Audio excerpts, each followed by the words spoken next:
નમસ્તે વિદ્યાર્થી મિત્રો, હું મકવાણા હેતલ મારા અર્પણ ઇન્ટરનેશનલ પરિવાર વતી આપનો આ વિડીયોમાં સ્વાગત કરું છું. વિદ્યાર્થી મિત્રો, તમે જાણો છો કે જીવનમાં સૌથી કિંમતી વસ્તુ કઈ? જીવનમાં સૌથી કિંમતી સમય છે. સૌથી મૂલ્યવાન જો કોઈ વસ્તુ હોય તો તે સમય છે. તો આજે આપણે સમયનું મૂલ્ય નિબંધ વિશે સમજૂતી પ્રાપ્ત કરીશું. પહેલાં જોઈશું સમયનું મૂલ્ય. જે પ્રથમ મુદ્દો છે તે છે સમયનું મૂલ્ય. બીજો છે કામનું આયોજન. સમયને આધારિત આપણે કામ કરવું જોઈએ. કામનું આયોજન હોવું જોઈએ. આયોજન વગર કોઈ પણ કાર્ય સફળ થતું નથી. તમારે રસોઈ બનાવવાની હોય, એક ઉદાહરણ છે, છોકરીઓને રસોઈ બનાવવાની હોય તો તારું આયોજન હોય છે કે પહેલાં તમે જે શાકભાજી હોય છે સમારી લો છો, લોટ બાંધી લો છો, અમુક સમયનું નક્કી હોય છે તમારું, તે આયોજન થયું કહેવાય. છોકરાઓને કોઈ કામ હોય, ક્રિકેટ રમવા જવાનું હોય તો આયોજન હોય કે ભાઈ આટલા વાગે મેદાનમાં જવાનું છે, આટલા લોકો એક ટીમમાં રહેશે, આ બધું આયોજન કહેવાય. તો કામનું એટલે કે કોઈ પણ પ્રકારનું કામ હોય તેમાં આયોજન હોવું જોઈએ. સમય વેડફાય તો જીવન વેડફાય છે. યોગ્ય આયોજનની જરૂરિયાત હોય છે અને મહાનતામાં સમયનું પ્રદાન.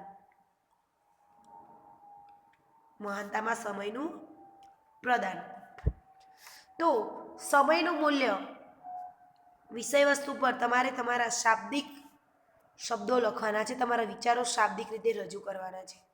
તો અહીંયા આપણે નિબંધ લીધો છે. તો સમય ખૂબ કિંમતી છે. ઘણા માણસો વાતમાં કહેતા હોય છે ટાઈમ ઇઝ મની, સમય એ રૂપિયા છે. મની એટલે પૈસા. આપણું જીવન સીમિત છે. સીમિત એટલે મર્યાદિત છે. તેથી કોઈ પણ કામ માટેનો પણ સમય સીમિત હોય છે, મર્યાદિત હોય છે. માટે આપણે દરેક કામ નિશ્ચિત સમય મર્યાદામાં પૂરું કરવું જોઈએ. દરેક કામ તમારે એક ટાર્ગેટ હોય, એક નિશ્ચિત સમય મર્યાદા હોય, તેમાં તમારે દરેક કામ પૂરું કરવું જોઈએ. ઘણા લોકો આળસુ હોય છે. ઘણા લોકો કેવા હોય છે? બીજો મુદ્દો જોઈએ. ઘણા લોકો આળસુ હોય છે. તેમને કામકાજ કરવાનું ગમતું નથી અને તેઓ કોઈને કોઈ બહાને કામને ટાળતા રહે છે. જ્યારે કેટલાક લોકો ઉદ્યમી હોય છે. ઉદ્યમી એટલે કે પરિશ્રમી, મહેનતુ. કેટલાક લોકો કેવા હોય છે? પરિશ્રમી હોય છે, મહેનતુ હોય છે. કામ ચીવટપૂર્વક એટલે કે કાળજીપૂર્વક અને ઝડપથી કરે છે.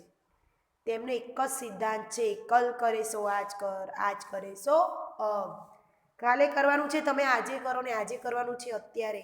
તમે પછી કરીશું, થશે તો એ થશે માં રે. થઈ ગયું એવું ક્યારેય થાય નહીં. પરીક્ષા હોય, 10 પ્રશ્નો તમારે મોડે કરવાના હોય. એક વસ્તુ વિચારો, તો તમે સમય નક્કી કરો અઠવાડિયા પછી પરીક્ષા છે કે 2 દિવસ પછી પરીક્ષા છે, તો કોઈ એક વ્યક્તિ 5 પ્રશ્નો એક દિવસમાં તૈયાર કરી લે છે. 5 પ્રશ્ન એક દિવસમાં કરે છે તો 2 દિવસમાં 10 પ્રશ્નો તૈયાર થઈ જાય છે. અને કોઈ એવું હોય કે કરીશ, વાંચીશ, પછી પરીક્ષાની છેલ્લી ઘડીએ પ્રશ્ન જોવા બેસે તો તેને એવું પરિણામ મળતું નથી. તો મેનેજમેન્ટ હોવું જોઈએ, આયોજન હોવું જોઈએ. માટે કલ કરે સો આજ કર, આજ કરે સો અબ. આપણું કામ તો આપણે જ કરવાનું છે, બીજી કોઈએ કામ કરી આપવાનું નથી.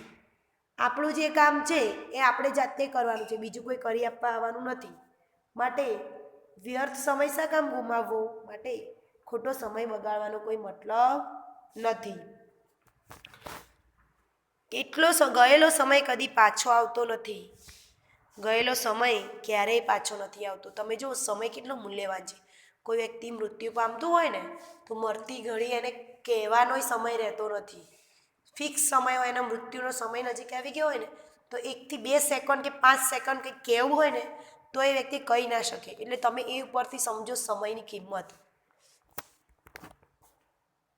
સમય ચોક્કસ આયોજન કરીને સમયનો પૂરેપૂરો સદુપયોગ કરવો જોઈએ.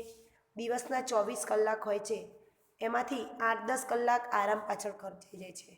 કયા આરામ પાછળ? રાત્રે સૂઈ જાઓ તે સવારે ઉઠો. કેટલાક લોકો તો 12 કલાક 10 કલાક સૂતા હોય છે. ઘણો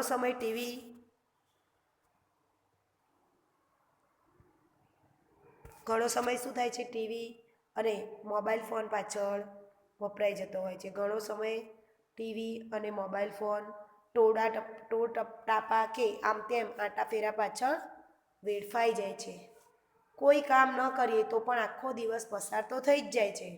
સવારથી સાંજ થાય છે અને સાંજ પછી સવાર આવે ને સાંજ આવે. સમય કોઈના માટે રોકાતો નથી. એ તો ચાલતો જ રહે છે. સમય ચાલતો જ રહે છે.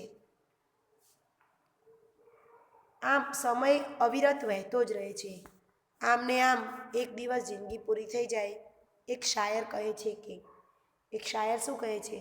સુબહ હોતી હૈ, શામ હોતી હૈ, જિંદગી यूं ही તમામ હોતી હૈ. સુબહ એટલે કે સવાર પડે છે, શામ હોતી એટલે કે સાંજ પડે છે અને જિંદગી આમને આમ પૂરી થઈ જાય છે.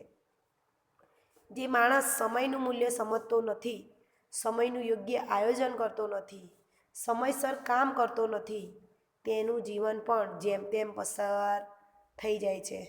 તમને સમય મળ્યો છે, તમને મનુષ્યનું રૂડો અવતાર મળ્યો છે. મનુષ્ય શું નથી કરી શકતો? મનુષ્ય માટે કંઈ પણ અશક્ય નથી. ચંદ્ર પર પહોંચી શકે છે, બીજા ગ્રહો પર જઈ આવે છે, ધરતીથી આકાશ સુધીનું અંતર ટૂંકું કરી નાખ્યું છે. તો મનુષ્ય કંઈ પણ કરી શકે છે. માટે સમયે કામ કરવું જરૂરી છે. જીવનનો અમૂલ્ય સમય વેડફાઈ ગયા પછી ઘણા લોકો પસ્તાવો કરે છે. આવા લોકો આખું જીવન વેડફી નાખે છે અને અંતમાં પછતાય છે. પણ ગયેલો સમય કદી પાછો આવતો નથી. તમે વિચાર કરો, અત્યારે તમારો વિદ્યાર્થી કાળ તરીકેનો સમય છે. વિદ્યાર્થી તરીકેનો અત્યારે તમારી 5 વર્ષની મહેનત, 5 થી 7 વર્ષની મહેનત તમે જ્યાં સુધી જીવશો ને ત્યાં સુધી તમને સારું એવું જમવાનું અને સારી એવી આરામવાળી જિંદગી આપશે. જે વાંચે ચોપડી તે ચોપડી ખાય. સાંભળેલું છે ને? માટે સમયની કિંમત કરવી જરૂરી છે. જે રોલ ભજવવાનો છે તે રોલ તમારે 100% ભજવવો જોઈએ.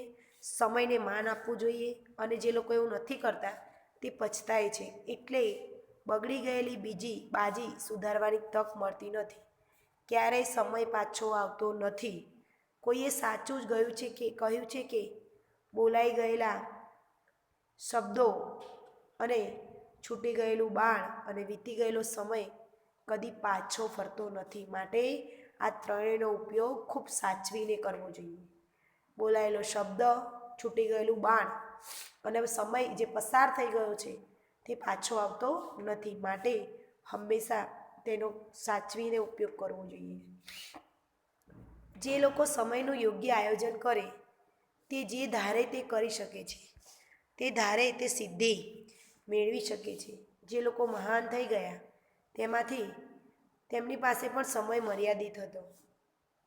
તેમને પણ 24 કલાક જ મળતા હતા. જે વ્યક્તિ મહાન થઈ ગયા એમને કંઈક અલગ સમય મળતો હતો, 38 કલાકનો દિવસ હતો? ના, 24 કલાક જ મળતા હતા. તમે જાણો છો, ક્લાસમાં તમારે 10 વિદ્યાર્થીઓ બેઠા હોય તો 10 વિદ્યાર્થીઓને એ જ શિક્ષક શીખવાડે છે, 10 સાથે શીખવાડે છે. તો એકનું રિઝલ્ટ સારું આવે છે, એકનું ખરાબ કેમ આવે છે? તેનો આયોજનપૂર્વક સમયનો ઉપયોગ નથી કરતા. કોઈનામાં બુદ્ધિ ઓછી હોતી નથી, પણ અહીં સમયનું આયોજન એ મહત્વનું છે. 32 વર્ષ એટલા ટૂંકા જીવનમાં વિવેકાનંદજીએ ભારતીય સંસ્કૃતિને વિશ્વમાં નામના અપાવી. 32 વર્ષ જીવ્યા હતા ભારત. જે વિવેકાનંદજી હતા, આપણા સ્વામી દયાનંદ સરસ્વતી વિવેકાનંદજી. તો જે વિવેકાનંદ હતા તે ભારતીય સંસ્કૃતિને વિશ્વમાં નામના અપાવી ચૂક્યા હતા. શંકરાચાર્યજીએ પણ અલ્પ આયુષ્યના દેશના ચારે ખૂણે 4 મઠો સ્થાપ્યા હતા. આમ જે સમયનું મૂલ્ય સમજે છે તેને સમય પોતે મૂલ્યવાન બનાવે છે. જે સમયને માન આપે છે તેને પણ સમય માન આપે છે. જે સમયને સાચવે છે તેને સમય સાચવે છે. તો વિદ્યાર્થી મિત્રો, આ પ્રકારે જીવનમાં સમયનું ખૂબ જ મહત્ત્વ રહેલું છે. સમયની કિંમત કરતા શીખો. તો આ નિબંધ તમને કેવો લાગ્યો? સમજણ પડી ને? તમારે આ જ પ્રકારે તમારા શબ્દોમાં સમયની મૂલ્ય અથવા સમયનું મૂલ્ય નિબંધ મને લખી અને ફોટા પાડી અને હોમવર્ક સેન્ડ કરવાનું રહેશે. અને આ પીડીએફનો જે નિબંધ છે એ તમારે સારા અક્ષરે તમારી નોટબુકમાં લખવાનું રહેશે. અસ્તુ.